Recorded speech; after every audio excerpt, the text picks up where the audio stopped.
All right, everyone, Mr. Miller here, and what we're going to do in this video is a quick Zoom tutorial and overview. So I'm going to include some timestamps so you know exactly what's going to happen and when, or at least close to that time slot. But there are a couple things in the beginning that you have to make sure that you do. The first one is going to be authenticating your Zoom, and the second one is going to be making sure that it's up to date. The rest is just going through how to run a Zoom meeting, some of the other things that occur in that Zoom meeting, like security settings for chatting, how to remove students, how to add students from a waiting room, and some of those important options like sharing your screen and muting and unmuting, things like that. So hopefully it's helpful and beneficial. Don't hesitate to reach out with any questions or concerns. So what I'm going to recommend you do is look at your desktop and you're going to open up Zoom. Some of you may have already done this, but a lot of us, we haven't been doing it since we were home virtually. So right here, you're going to see this, and we're going to sign in. And again, it's tempting to put our email and password, but we're not going to do that. We're going to click this key that says sign in with SSO. That's our single sign on. So we're going to click that key, and then you should see that pwcs-zm-edu that just popped up for a split second. It may ask you to type in your Microsoft Office credentials, and then it'll open up. So right here, I can see that I'm authenticated. I can double check by looking at my little profile right here. You'll see your initials or you'll see your picture, and you should see your email address right here. That's all there is to it. Let me know if you have any questions. This part of the video is all about updating your app. So I would just go to your desktop and open up Zoom, and you'll get this window that looks like this as long as you've already authenticated and logged in. And you're going to go to either a profile picture that's up here, or you may see your initials. If you click on that, you're going to see something that says check for updates. You just select check for updates, let it run its course, and just click OK, yes, whatever it asks you to ensure that your app or program is updating. All right, so what I'm going to do in this section is we're going to simulate like a Zoom meeting with students or others, and I'm going to go and have some other students join this meeting. And so what you're going to look for is up at the top, in case you've never seen it, you're going to look for the waiting room feature to pop up, and you're going to see students are entering the waiting room. I'll be right back.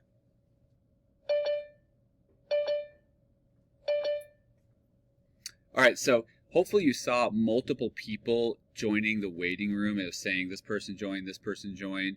And now that multiple people have joined, it's giving me this option to view.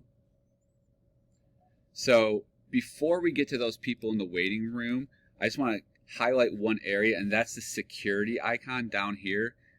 My recommendation is as soon as you start the meeting, before you let any students in or any other teachers, you check the security shield. When you click on it, you'll notice it says allow all participants to, and you can choose what they're allowed to do and what they're not allowed to do. So if it's checked, they can do it. If it's unchecked, they can't. So I would recommend unchecking this chat feature. And then the rest is kind of up to you. All right, so doing that security feature before is definitely one of the most important things. So now that we have people in our waiting room, the easiest thing to do is just click view up here. I'll show you what happens though if that does disappear. So if I click view, you'll notice my participant screen is over here, and I do a glance to see, okay, who's over here? Do I recognize all the names? Now K2, because they're joining from an iPad, you're probably going to see some device numbers like TYES hyphen and then some device numbers. So that's fine. They can change their names manually, but just as a good best practice, check those names, make sure you recognize them to the best of your ability, and then you can either admit one by one, you can remove one by one, or you can admit all. Now just in case, let's say you don't see that anywhere, I can tell right now that there's 5 participants waiting in my waiting room, or at least 5 participants in this Zoom meeting. If I click on the participants, I get the same screen. All right, and I'm just going to admit all.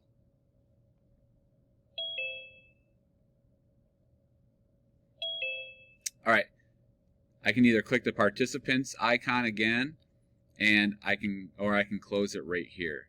Now you'll notice these icons did shift to the left a little bit, and they'll shift back once I close it. I am going to give you what I think is the most important thing to keep in mind. All right, so check this out. I have my students in here, but if I click end, I have the choice to end the meeting for all and leave the meeting. If I want to leave the meeting, if I decide to do this, check this out. It asks me which student I want to have become the host. I don't want that to happen, all right? Because if I let a student be the host, they can keep the meeting open, there could be chats. So I recommend not clicking leave the meeting ever, all right? So I'm going to hit cancel right here. It's kind of hidden. But if I click end, I'm just going to end the meeting for all, all right? Definitely important. We don't want any CPS calls because kids staying in the chat. But if I was hosting with another teacher, they were in the chat room or they were in the Zoom meeting with me, then I definitely could leave the meeting and select that teacher from the name of my participants and then assign that to them and leave. That's fine. We just don't want to have this happen with students. So my recommendation, best practice, is end the meeting for all when it's time. All right, so we have our participants. I'm going to click on the participants icon again, and we've already admitted them into the waiting room, but I just want to show you a couple of cool features that are going to come in handy should you need them. If I hover over each student, you either get, everyone's going to see unmute or ask to unmute, but depending on the version you have, whether you're on a Mac, an iPad, a Windows computer, you're either going to see 3 dots or you're going to see more. All right? Now click on one of those after you hover over their name.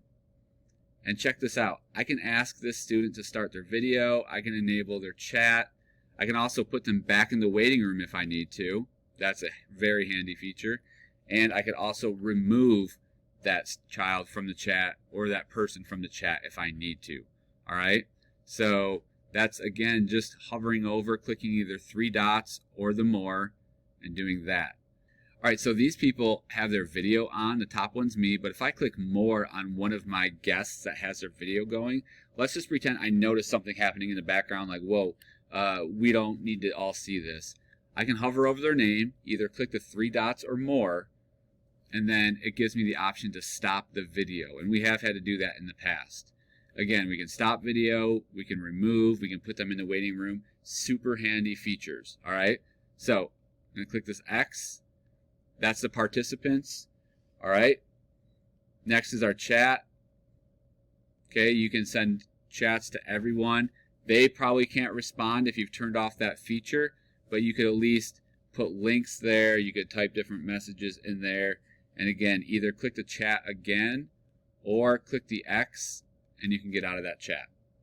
Okay, share screen, super popular feature and teachers use this quite a bit. The best practice that I would recommend is having whatever you want to share open beforehand, before you even start the meeting.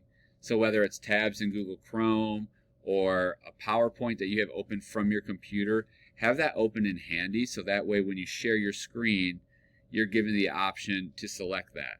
Because if you don't, it gets a little sketchy when you're trying to find the right thing. You may have to share, then unshare, and then you have students saying they can't see it. So we're going to go down here to where it says share screen, and then it's giving us a choice. So I can choose what I want to share and what I want the students to see. All right? Whiteboard can be an interactive whiteboard you can write on. You can actually link your phone if you wanted to, but the rest are just windows or programs. If you click advanced, that's where we could do a document camera or just a small section of the screen. You have those options. Now, I'm not actually going to click share because you wouldn't see the what I'm sharing anyway because I have a second monitor over here, so that wouldn't be too helpful. But what happens is this.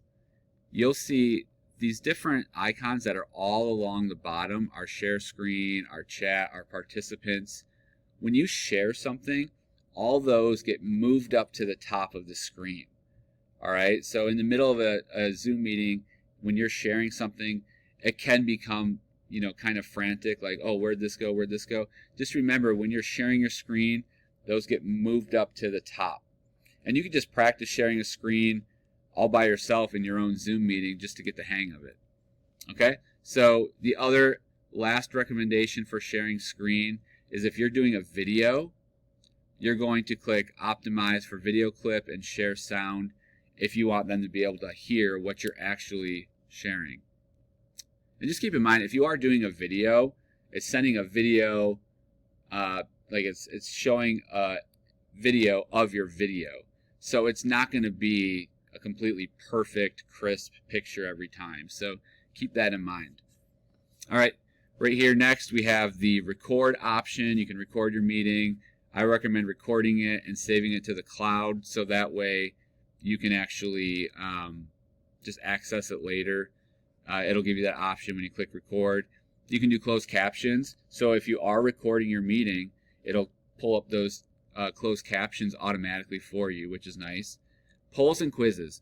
Now, on the fly, this is kind of hard to do, and it takes a little bit of time. So you may just use it for an exit ticket. So if you click polls and quizzes, here's mine. I have one saved. All right, but you can click plus, and you can see I can make a question. I can do some choices, add some multiple choice, add another question. But again, in the moment, that's going to be hard to do like a 20-question quiz, and that's not going to be fun for anybody. So you may just want to use this for a small thing, like an exit ticket or just a quick question when you're trying to gauge what students are up to. But again, you can save that. And after you do that, if you click on it, you can click launch, and it'll send it to those students. And then you can collect the results. And you can practice that, again, on your own in your own personal Zoom meeting, all by yourself. All right, we have breakout rooms.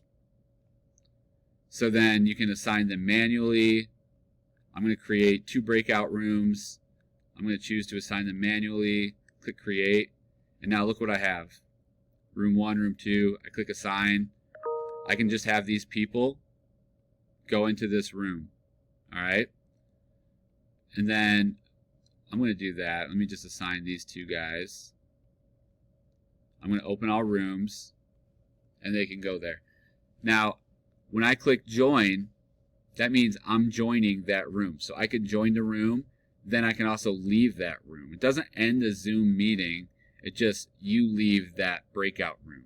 All right, so this is helpful. Even if you had like your ESOL kids or another small group of students you wanted to go, you could have the teacher and certain kids, you could push them into a breakout room and just call them back when you need them. All right, I'm going to close all rooms, but explore that. We have reactions. You just click, choose your reaction. It'll appear on the screen. More, we don't really have to worry about too much because we're not going to be streaming these on Twitch or YouTube. All right, so again, that's kind of the bare bolts of it. I would recommend practicing it, just signing in as yourself, all right, and then hosting your meeting. You could even have, if you have a smartphone or an iPad, you can just join the meeting as like a guest, and that way you have a participant in there as well, and you can kind of see what's going on both screens, the teacher and the student. But the best practice is just playing and practicing and getting to learn the program. Hopefully this helps. Don't hesitate to reach out with questions or concerns or any other ideas that you may have.